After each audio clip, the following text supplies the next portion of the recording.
talk about the. Are you ready? Huh? Ready? Of course. Yeah. Ready? On your way, just keep me. So we are going to talk about the anatomy of the So eye we're just and the gonna eye stand models right- that you have. This is a slide of the retina, the only slide that you have for the eye. And also we have the eye dissection. I try to do the dissection before Sarah comes, so so we will spend the less time over there over the eyes. So at first let's start with the eye anatomy, so that part will be more obvious. So if you guys remember, we said that I mean around the eye you have some accessory structures, and also the eyeball consists of some layers. Do you remember some of the accessory structures we talked about them? Eyelids. Eyelids, eyelashes, Eyebrows. eyebrows. What else? Extensive muscles. Lacrimal And that weird apparatus. one. What is lacrimal apparatus? Tear ducts. So it's a group of the structures which produce the tears and also drain the tears on the surface of the eyeball. So here you can see one part of the lacrimal apparatus, which is the eye, which is the lacrimal gland, right? Remember that the lacrimal glands will produce the tears. From the lacrimal glands, the tear goes where? Lacrimal ducts. From there it goes where? Surface of the eyeball. From there it goes to the openings. The openings are called lacrimal puncta. From lacrimal puncta it goes where? Lacrimal canals. From lacrimal canals it goes to the sac that we have. What's the name of it? Lacrimal sac. From lacrimal sac it goes to lacrimal, to the nasolacrimal duct, and from there it goes to the lacrimal sac. But the only thing from the lacrimal apparatus that you can see here is the lacrimal gland here, right? The big one here is the lacrimal gland. The other group of the accessory structure are extrinsic eye muscles. What do they do, Lita? Movement of the eye. They move the eye, right? So what are the extrinsic eye muscles that you know? The rectus. The rectus muscle. So this is the superior rectus. This is the inferior rectus. Here you can see it. This is the inferior rectus, right? This is the lateral rectus. How do you know that this is lateral, not medial? Good guess. This is, you guess? This is your nose, right? So the part which is closer to your nose is medial. The other one is lateral, right? So this is the lateral rectus. This is the medial rectus, right? So these are the rectus muscles: superior, inferior, lateral, and medial. And you have also two other muscles. What are these two? Obliques, right? So the superior one is called superior oblique. This is the tendon of the superior oblique muscle. So you can see just the tendon here. But if I put the pointer here at the tendon, you will tell me that this is the superior oblique. And the inferior oblique, guys, is this muscle here. This is the inferior oblique. The red one? The red one. Okay. So, during the test, if I want to ask you about the muscles or the medial lateral, I won't use this model because on this one you cannot say that which one is medial, which one is lateral. But you can say that this is the superior rectus, right? And here you can see that this is the inferior rectus. And here you can see that this is the superior oblique. So these are the muscles that you have, extrinsic eye muscles that you have. Then you have the three layers of the eyeball. What are the three layers of the eyeball? Sclera is a part of one layer. Fibrous tunic is the outermost layer. The outermost layer is called fibrous tunic. The middle layer is called Vascular. and the innermost layer is called retina. Right? So this is your fibrous tunic. The fibrous tunic is vascular or avascular. It consists of what kind of tissue? Fibrous. Dense fibrous connective tissue. So it's a very tough and outermost layer of the eyeball. The fibrous tunic now consists of two parts. What are these two? The white of your eye is called sclera. The transparent Cornea. part here is called cornea. So you can see that your eyeball is completely covered by the sclera, the white part, except for the cornea. Cornea is another part of the fibrous tunic. Remember that in both of them you do not have any kind of blood vessel. That's why this layer is called vascular. It's called fibrous tunic. Then after fibrous tunic you have which layer? You have Vascular tunic. Vascular tunic consists of three major parts. What are these three? Choroid, ciliary body, and Iris. iris. Very good. Okay.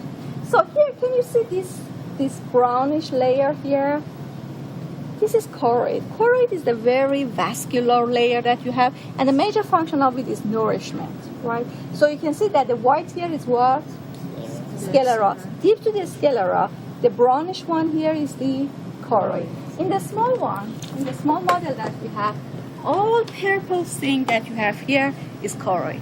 And you can see that it consists of, inside it you have a lot of blood vessels, right? So this is choroid. Here, the choroid is the brownish layer. Choroid, when it comes into the anterior part, makes the structures which are called ciliary bodies. Ciliary bodies themselves consist of two major parts. What are these two?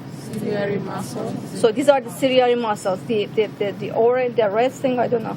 These are the ciliary muscles, and also consist of ciliary processes. Ciliary processes connect to the lens. to the lens. But here it doesn't show the lens inside it. But here you have the lens, right? So here you have the same story. This is the choroid here, and these are the ciliary processes. Can you see the white things here? These are the ciliary processes. The white thing here also are the ciliary processes. So the ciliary muscles are these red things here, and the ciliary muscles are connected to the lens by these white structures, which are called ciliary processes. Ciliary body consists of ciliary muscle And the process. plus the Gotcha. ciliary process. Make sense? Then the next part of the vascular tunic is the colored part of your eye, which is actually this part. I'm going to break it. So this is your iris, right? This is the iris. And this is the iris. Iris is the colored part of your eye. Inside it you have what and what? Inside the iris you have what?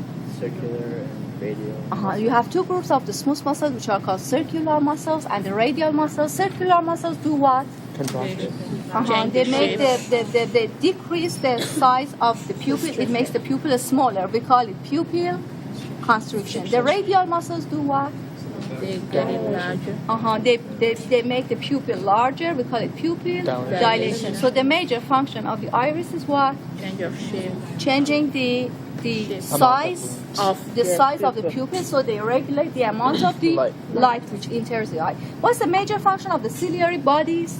Changing the shape of the lens. Very good. They change the shape of the lens to do what? Focus. To focus, right? So remember that inside the iris you have the melanocytes and the melanin, which determines your eye color, and also you have the smooth muscle, radial muscle, and circular muscle, which change the size of the pupil. Pupil is the opening that you have here in the center of the iris. All right, so these are the three parts of your vascular tunic. The vascular tunic consists of the choroid here and here.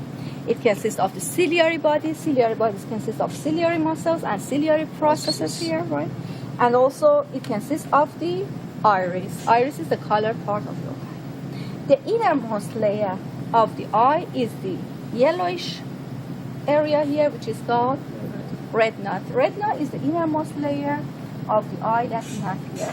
As you guys know, inside the retina, you have the structure here in white, which is called optic disc. Optic disc is the place for what? Where the optic nerve comes out. So this is the optic nerve. This is the place where the optic nerve comes out and where the retinal artery and vein enter and exit the eye. So this is your optic disc in white. The other name for the optic disc is what? Blind spot.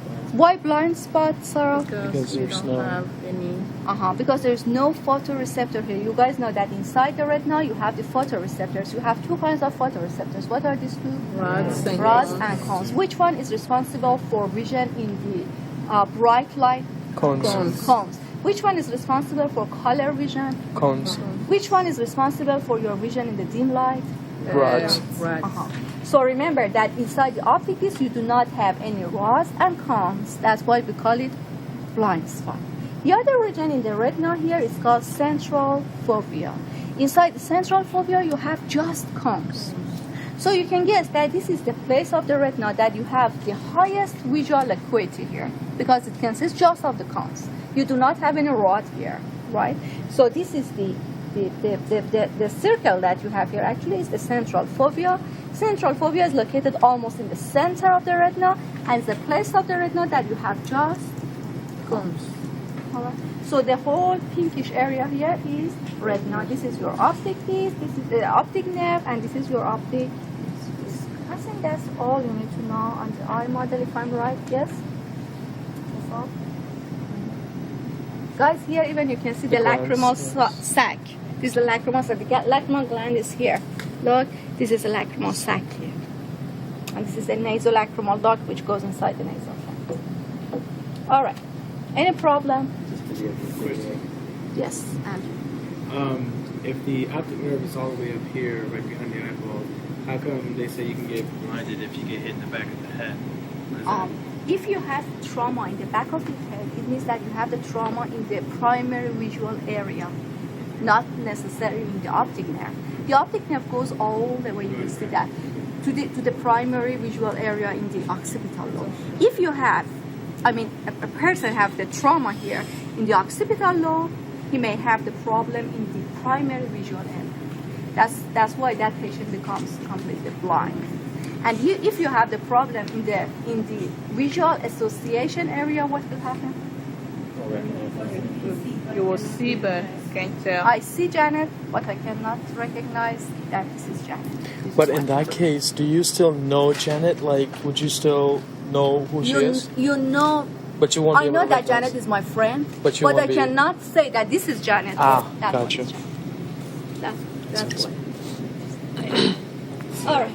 So the next thing, guys, before we go to the slides, are the two charts that you have here. This chart gives you the idea about the astigmatism. We will talk about the astigmatism in the next session. What is astigmatism? Astigmatism is a kind of refractive abnormality that we may have in the eye. So in your lab manual, there's a full instruction how you can find out that you have astigmatism or not by this chart. During the test, if I put this chart for you, I will ask you about the usage of it. You will tell me that you can distinguish astigmatism by this chart. There is another chart here which is called visual acuity chart.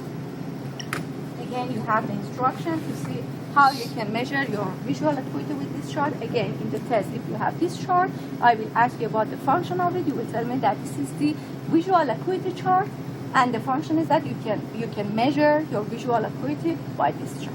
So it's the same thing as the first one? No, that's for astigmatism. Okay. This is for your visual acuity. If you are, far-sighted or nearsighted. So this measures visual acuity, and what does that measure? Astigmatism. Astigmatism. All right. And the last one before dissection here, guys, is the slide of the retina here. So you guys know that the retina is the innermost layer of the eyeball.